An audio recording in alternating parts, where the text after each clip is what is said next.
Marami nagtatanong sa akin, ano bang negosyo yung pwede kong simulan ngayong taon na to? Para sa akin, ang isa sa pinakamagandang negosyo na pwede mong simulan ngayong taon na to is mag-online travel and tours business ka. Bakit? Kasi hindi mo kailangan ng malaking kapital. Hindi mo kailangan magtayo muna ng pwesto, hindi mo kailangan mag-rent o kumuha ng maraming tao.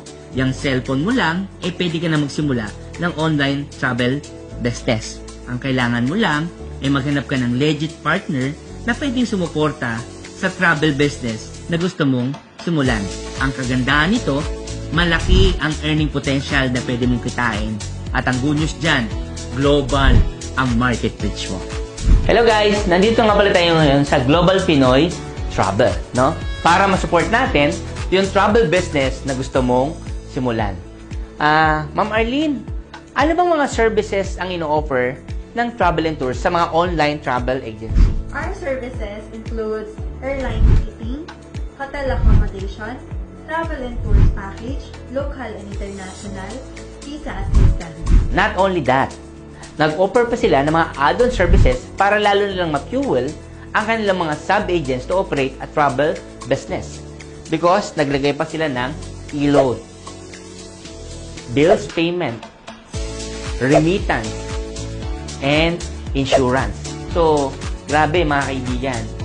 Lahat na ng services ipinrovide sa'yo para ma-fuel ng gusto ang travel business mo. Ang news dyan, ang Global Pinoy Travel ay accredited pa ng mga prestigious agencies na kailangan ng isang travel agency. Katulad ng IATA, PTAA, UCTA, PhilToa, at marami pang mga agencies na kailangan salihan ay member ang Global Pinoy Travel. Not only that, dahil ang Global Pinoy Travel ay 12 years nang nag-ooperate sa industry, ang dami na niyang awards na natatanggap, especially sa mga airlines dito sa Pilipinas, katulad na lang ng Cebu Pacific.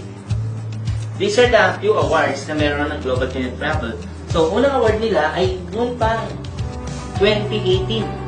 So, since 2018, tuloy-tuloy ang award na natatanggap ng Global Pinoy Travel. 2018, 2019, 2020, then nag-pandemic na.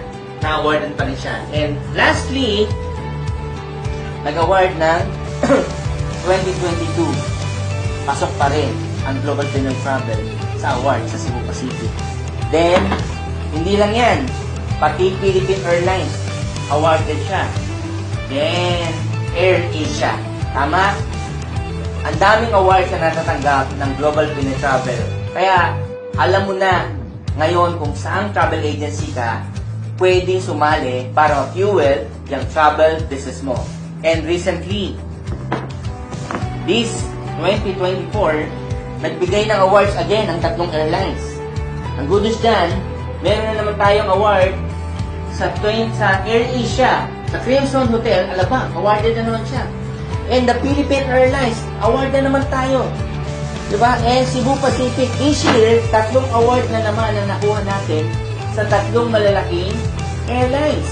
Kaya, kaibigan, kung magsisimula ka ng travel business, siguraduhin mo, yung sasalihan mo, ay yung siguradong may bibigay ang mga travel requirements na kailangan mo para mapatakbo mo ang iyong travel business.